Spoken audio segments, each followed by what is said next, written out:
You have to differentiate when it comes to ranking. You have quality evaluation and you have relevance evaluation. How can you actually leverage relationships between entities correctly to boost EAT signals? You got nice big snippets. This was a carrot. And then everyone labeled this with structured data. And it was a very good foundation to train Gemini. But I think structured data is mainly manual labeled data for the machine learning algos. Yeah. We can talk about a lot, but the difference between talking and doing. And actually doing. You must be a brand in this context. It means nothing when you say that. It is better for a publisher to gain international popularity. Context is very important. Yes. For what I am an authority, for what I am trustful. You have to build ontologies to define a main entity and the surrounding sub-entities in the ontology to give the whole thing context. Experience. It's a PR move from Google. Hello, today we're meeting in the beautiful city of Manchester. And I wanted to ask you, do you have any premium domains to sell? At Odys, we are selling 86% of our inventory to over 40,000 verified buyers. And most of it are instant sales. We handle appraisals, brokerage, and everything. So join our marketplace today. Hello, welcome back to Odys podcast. We're meeting at SEO Vibes in Zakopane, Poland, and I'm very excited for this interview because my guest today is Olaf Kopp, who is a co-founder of Aufgesang marketing agency and leading voice in Semantic SEO and EEAT. Welcome, Olaf. Thank you so much for coming. Hi, Anita. Thank you for your invitation. Thank you. So, can you actually tell us what's the most surprising lesson that you've learned about Google ranking algorithms that most SEOs still overlook? Brand mentions. Brand mentions. It's still overlooked.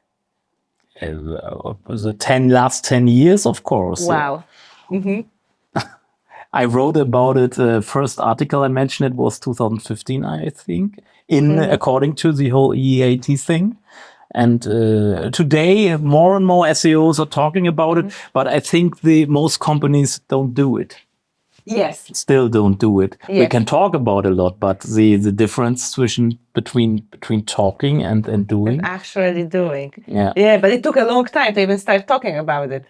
Yeah, wow. Of course. So we can assume it's going to be even longer to start doing. Right. So EAT, is it a ranking factor? If not, what is it then? According to Google, it's not a ranking factor. I would say, it's no ranking factor, but okay. It's a framework. Google used it like helpful content, like a more PR name for a bunch of signals. That stands for reliability, trustworthiness, and authority. Mm-hmm. And it's more like a basket. So there's no EEAT score. Okay. Can't be. It's only a framework that tries to summarize all the signals could be influencing or could be used to recognize a brand, or you call it an authority or whatever. Mm-hmm.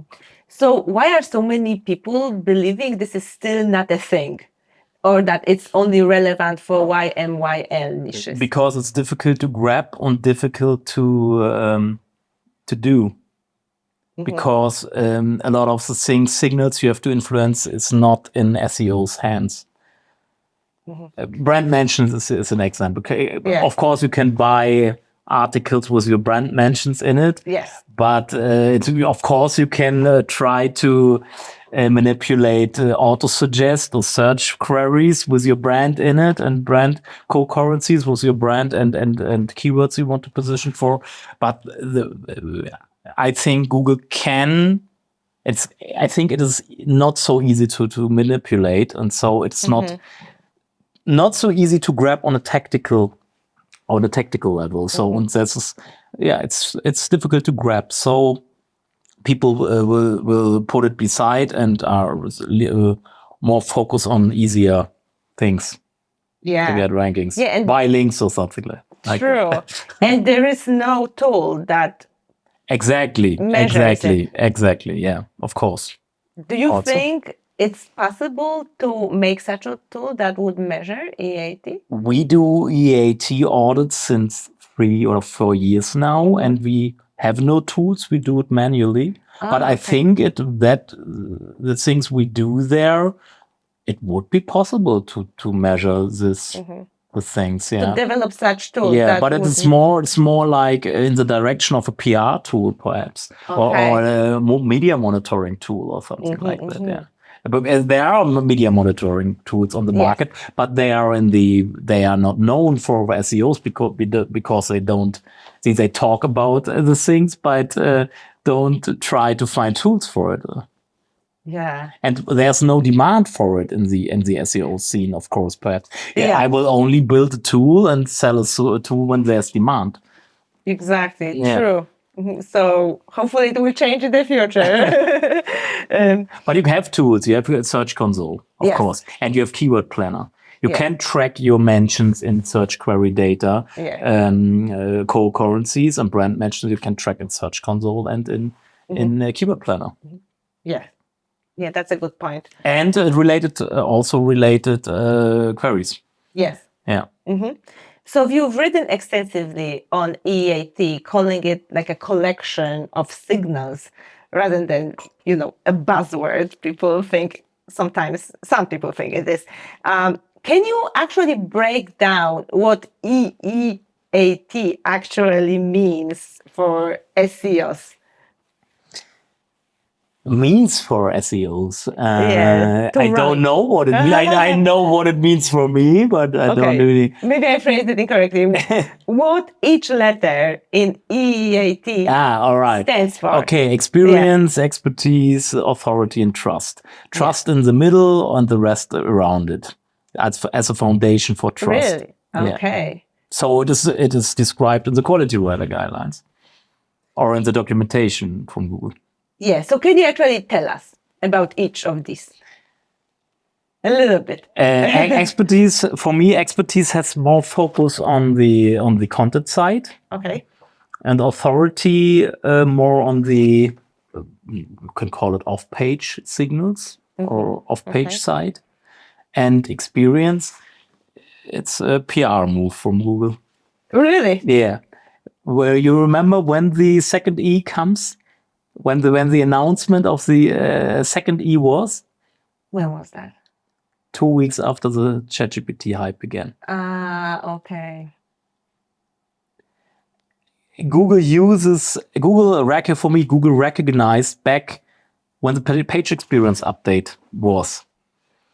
This was the first time Google recognized that they could use their updates as a PR instrument. Helpful content. The first announcement of helpful content, they invited Lily Ray, other influential voices to their offices. Yeah. Make them publish blog posts before. That's a classic PR campaign. PR campaigns are using influencers to spread their words. Wow. And that I wrote in a Search Engine Land article about it back in the days. And for me, such nameful terminologies around updates. Back in the days, there was Panda, Penguin. Yes. There was no context. No. No product PR was possible, but because you don't want to promote a zoo. Yes, exactly. And when page with a page experience update, I think Google recognized that page experience is very positive sentiment. Page experience or helpful content, very positive. When I use Google, I get only helpful content. Yes. And when I use Google, I get a lot of content with expertise, trust, and authority. Yeah, that's very nameful, very much positive context. Yes, a total change. Yeah, from the past. But that are only for me. That are only PR names. Okay, could be used for PR campaigns. So, in your opinion, did that addition of experience does it change anything for content creators? For me not, because I read something like recommendations like you have to write something like, I did that and this and that. When it's not your policy to write in I form, then it's not your policy. You don't have to write from the start point, I did that or I did that. So it's, for me, it is the second E. It was in a time where the ChatGPT hype comes up and Google has to bring news to get the focus back to Google away from ChatGPT. That was mine. That's my speculation. That's your opinion. That's my opinion. Yeah. But you studied so many of these patents. You have big experience, so your opinion matters. Yes, but this is not patent related. This is opinion. So yeah. But you study. I know. We was a PR agency back in the days, and so I know how PR works. And I looked at the things also with a PR view on it. Okay. And I know you have identified over 80 EEAT signals in your research. So for people with limited resources, which 3 to 5 would you recommend to focus on? Depends on your limited budget. Okay. Yeah. Normally, I would say brand mentions in search queries. This is not so easy for small companies to influence that. I would strengthen your authority or your brand with brand mentions in your content, or in combination to your entity, encoding in relation to your entity. Co-currencies between your entity and brand related or topics you would like to position you for. That is for me a very important thing, because also in the LLM world. Yes. There's a big. When you do EEAT, it is also positive and makes sense for the LLM world in the future. Okay. Any other signals that you recommend? Some kind of build some kind of, some people call it topical maps. We call it topical words since 10 years. Build ontologies, you can also say with more semantic, when you get more semantic terminology, official semantic, because topical map is no official semantic terminology, because semantics is in a field, a field of science. So there are terminologies, there are official, and the ontology is one of them. On ontologies, you have to build ontologies to define a main entity and the surrounding sub-entities in the ontology to give the whole thing context. And you have to build these ontologies.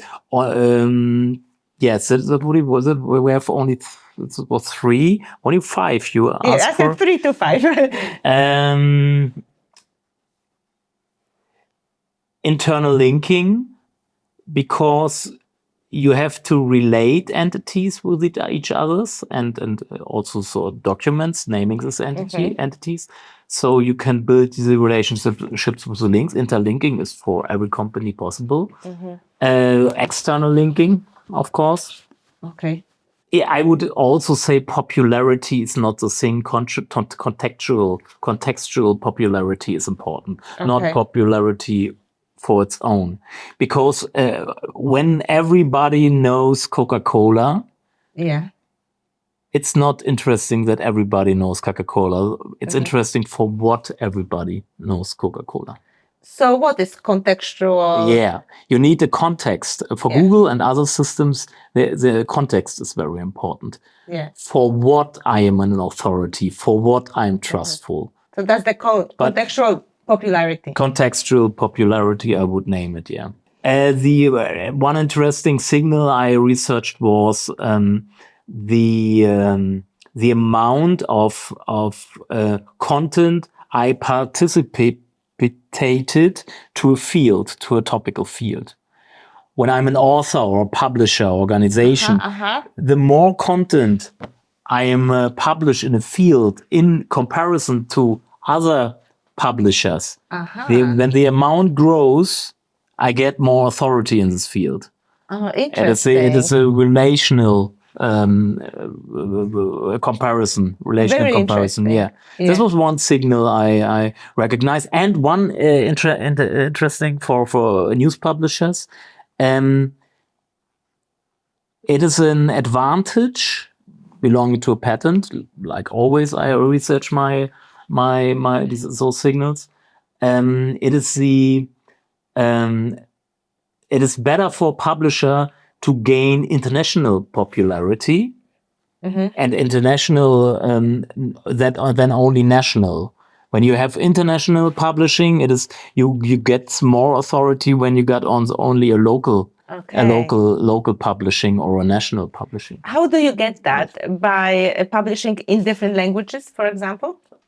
Yes, and with target groups in different countries, because Google can measure where your users come from which countries and which languages. That depends, or it's related together. Yeah. Yeah. So you would recommend publishing.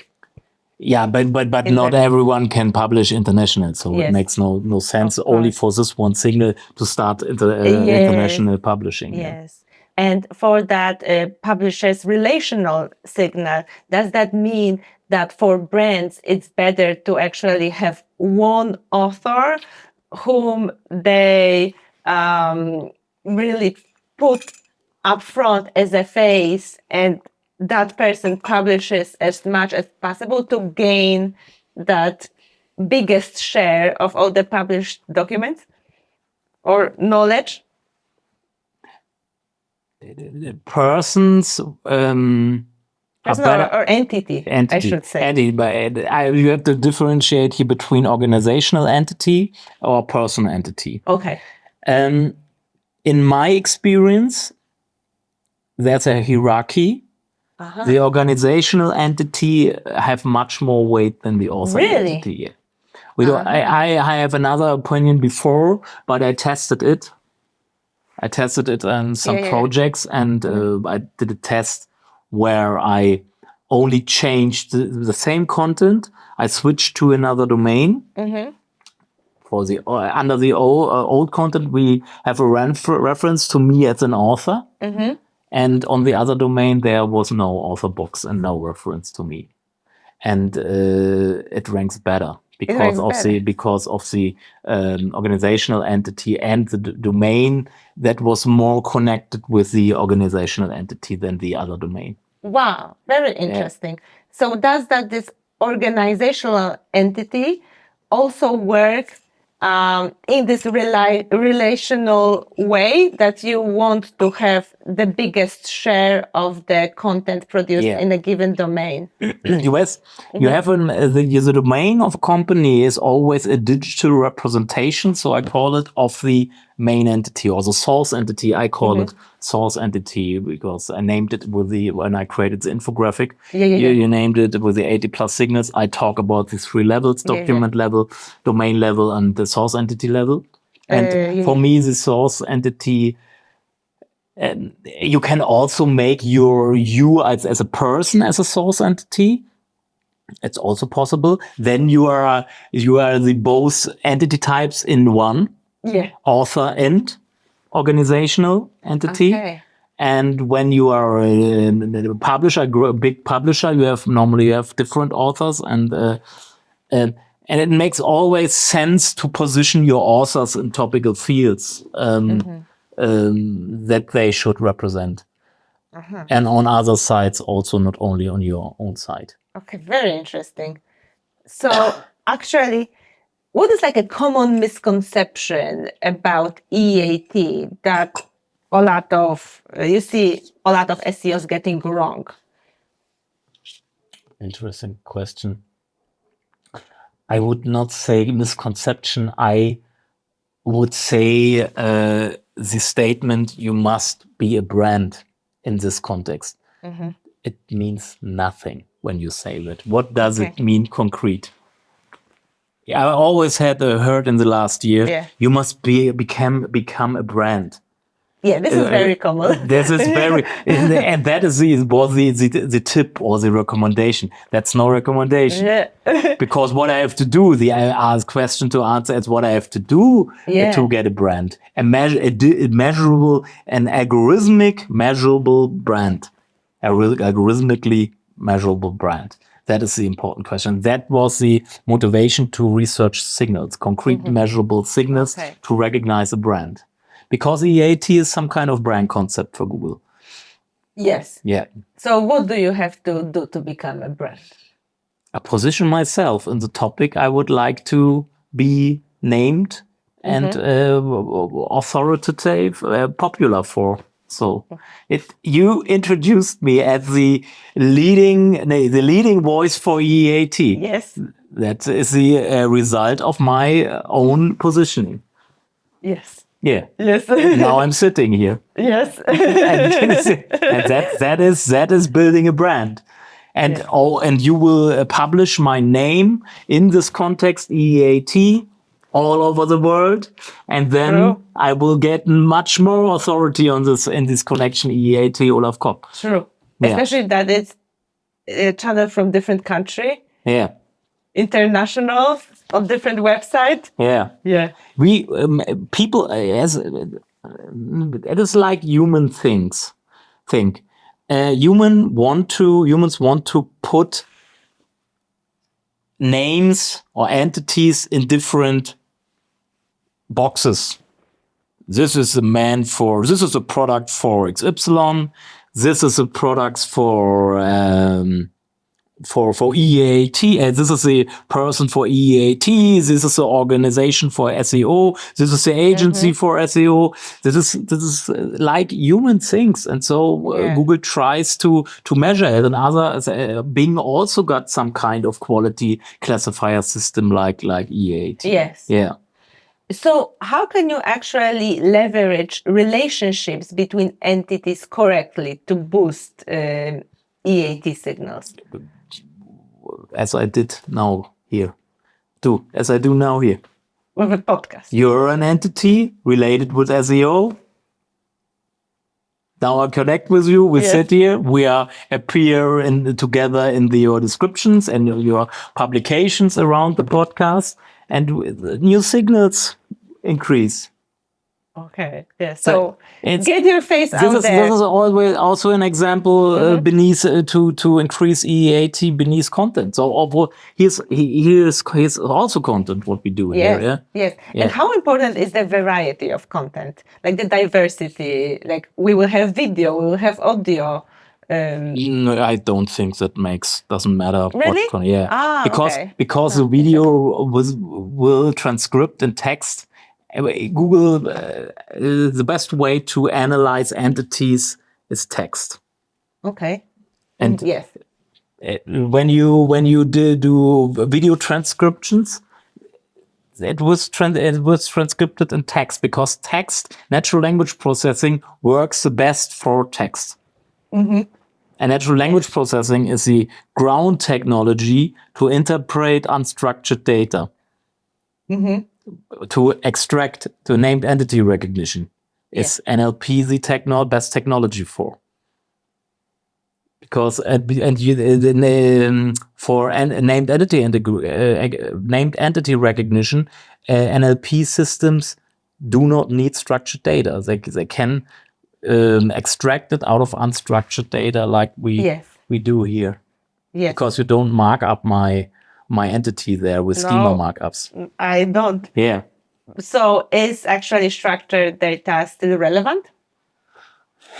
I got a mastermind session before here at SEO Vibes, and we discussed this topic very emotionally. Really? Because a lot of SEOs are very focused on structured data. Yes. Yeah, I understand that, because a lot of SEOs like details. Yes. I'm more the macro guy, but I think structured data is mainly manual labeled data for the machine learning algos. And when Google don't need these labeled data anymore, they get back carrot they hold in front of your nose all the time with rich snippets or something like it. Where there are so many things happening in the history where Google recommended using structured data, and some years later they say don't need it anymore. FAQ snippets, you got nice big snippets. This was a carrot. Yeah. And then everyone labeled this with structured data. Oh my God. And it was a very good foundation to train Gemini and Bard. And then Google said, sorry, we don't use it anymore. In other words, we don't need it anymore. We learned, our machine learning algos learned it, how to interpret or answer questions without structured data. So do you personally fill out structured data? When I get a rich snippet or a nicer snippet, yes. Okay. Because I want to influence the CTR, of course, because CTR is always also a ranking factor. So. Okay. But I put not so much meaning in the semantic importance of it. So. Okay, so you use it when you see the purpose. Yes. Okay. So case by case. Awesome. So what is the role of Google's knowledge graph? And if you could, for people who are not familiar with the concept, if you could explain what it is and like why is it important? A knowledge graph has nodes and edges. The nodes are the entities and the edges are the relationship between the entities. And knowledge graphs are like semantic databases. Normal databases are more in a table form. And knowledge graphs are in a graph form where you connect entities per nodes with each other. To build ontologies, you can build in the knowledge graph. You can build ontologies around the entities and the connection between the entities. And it is very good because you can organize all your information around entities there.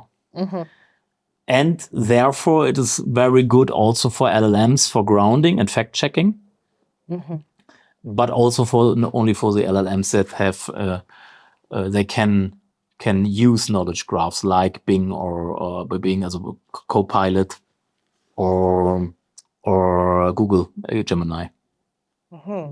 Okay. How can like beginner who wants to start SEO leverage the knowledge graph? I got a theory there. Heard of the knowledge vault? No. No, interesting. No, Google. Actually, I saw it on your blog. Yes. Yeah. Yes. Now I knowledge was introduced 2014, I think. There was no so much media coverage about it because it was presented. I think they quit it from YouTube. There was a very interesting lecture at a university where someone from Google introduced this knowledge vault thing. The knowledge vault is like a pipeline for the knowledge graph based on interpreting unstructured data via NLP. And because the problem with knowledge graphs is that the most knowledge graph must be increased or built by hand. So you have no scalability. And you cannot handle that all entities out there are mentioned in the knowledge graph or included in the knowledge graph as an entity. So you need scalable ways to build a knowledge graph. And so you need a system that extract entities out of unstructured data to deliver it to the knowledge graph. And my theory was that the knowledge vault was such a system and like a store for unvalidated entities. Because in the knowledge graph, there are only entities stored that have a bit like Wikipedia, that have relevance. So is video content like YouTube a source for establishing entities? And how about other social media channels? YouTube, of course, it belongs to Google. It is all crawlable. It is Google have direct way to crawl it. Social media profiles, yes. Important. Okay. It is also the digital representation of your entity, your website, so your social profiles. All that's because they are mentioned in the knowledge panel, also because it's part of the digital representation around the entity. Facebook, the most Facebook posts are not crawlable by Google. Okay. And How about LinkedIn? yes, of course, Google can crawl. I see them ranking. So of course, LinkedIn post exactly. LinkedIn is very in the business level. LinkedIn is for me the also for the knowledge graph and all this whole entity thing is LinkedIn the most important. Really? You see, yeah, when you Google your entity's name, when you're a person, Yeah. the LinkedIn profile will always rank in top 5. Yes. Yes, and that's They a always sign. do. That is a sign that the profile is very important for for the representation of your entity and to get information about you, and the post also. Yeah. How about channels like Instagram and TikTok? Instagram is not open crawlable, I think, when you are not connected with the profile. Yes, again, profile, yes, but Instagram post, I don't think so. How is semantic search evolving with AI? It's the new era of semantic search. AI make semantic search much more scalable in usage because the transformers or vectors or embeddings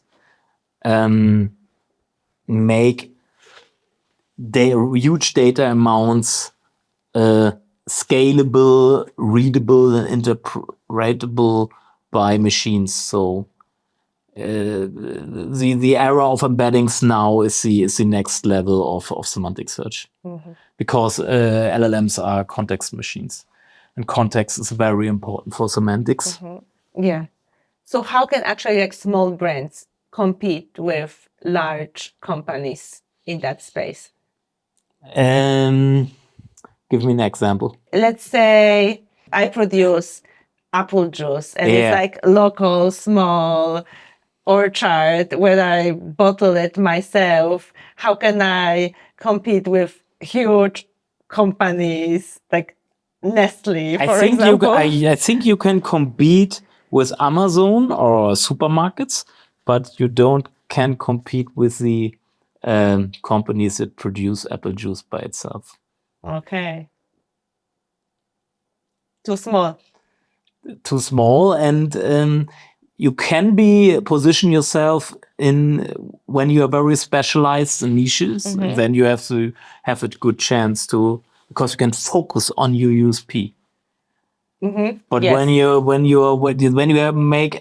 your apple juice is known for Healing properties. perhaps then you can position yourself for this special special kind of apple juice. But if it's just an apple juice, I can maybe take advantage of local SEO.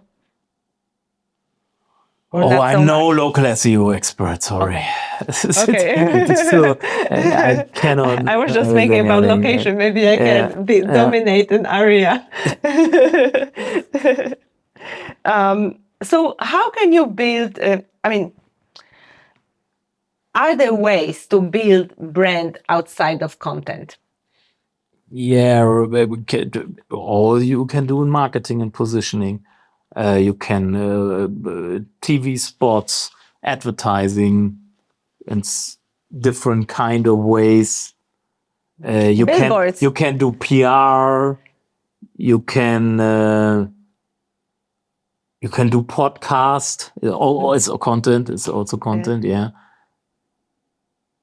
You have to all things you can position. You get by contextual popularity, social media coverage, viral campaigns. Oh, okay. And if I have only $1,000 budget per month to work on my EEAT, what would you recommend I spend it on?